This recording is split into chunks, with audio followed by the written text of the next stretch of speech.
10 మంది లబ్ధిదారులు ఉంటే ఇద్దరికే బెనిఫిట్ జరుగుతుంది. అది కూడా వాళ్ళకి కావాల్సిన జరుగుతుంది. వాళ్ళ పార్టీ లీడర్స్ వాళ్ళిద్దరిని చూపించేసి ఇలా మైకుల ముందు పెట్టేసి మొత్తం వచ్చేసిందని గాలి కొట్టుకుంటున్నారు. గత గవర్నమెంట్ లో ఈ క్రాప్ కానీ నష్టపరిహారం కానీ అలాగే ఇన్సూప్ సబ్సిడీ కానీ ఇలాంటివి ఇవ్వడం జరిగింది రైతులకి. ఇప్పుడు ఉన్నటువంటి కూటమి ప్రభుత్వం అలాంటి ఇస్తుందా? ఇవ్వట్లేదు. అదే కానీ నేను చెప్తున్నాను. కనీసం ఉచిత బీమా కూడా చేయలేకపోయింది కదా ఈ చేతగాని ప్రభుత్వం. అప్పుడు జగన్మోహన్ రెడ్డి రాజ్యంలో ఉచిత బీమా చేసింది, రైతులను ఆదుకుంది. ఏ తుఫాను వచ్చినా నష్టపరిహారం వచ్చినప్పుడు వెంటనే స్పందించి ఆదుకునేవారు. ఇప్పుడు అది లేదు. ఇప్పుడు దానికోసమే డైవర్షన్ పాలసీ పెట్టుకుని వాళ్ళ మీద కేసులు పెట్టి మొత్తం మైండ్ డైవర్ట్ చేయడం చూస్తున్నారు తప్ప ఈ రైతులను ఎలా ఆదుకోవాలనే ఆలోచన అయితే ఎవరో చేయట్లేదు. రైతుకి గిట్టుబాటు ధర ఉందా ఈ కూటమి హయాంలో? లేదు కదా. రైతులు ఓపోతున్నారు. ఉల్లిపాయలు చూస్తున్నాం, మనం చూస్తున్నాం, టమాటాలు చూస్తున్నాం, టమాటా రైతులు చూస్తున్నాం.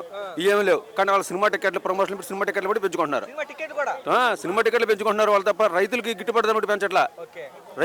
ఉల్లి రైతులు బాధపడుతున్నారు, టమాటా రైతులు బాధపడుతున్నారు, వరి రైతులు బాధపడుతున్నారు. టోటల్ గా వ్యవస్థ ఫుల్ ఫెయిలియర్. ఇవన్నీ కప్పిపుచ్చుకోవడానికే డైవర్షన్ పాలిటిక్స్ చేసి రోజుకొక విధ్వంసం సృష్టించి మనుషుల మైండ్ అంతా అటు మార్చేలా ప్రయత్నాలు చేస్తున్నారు.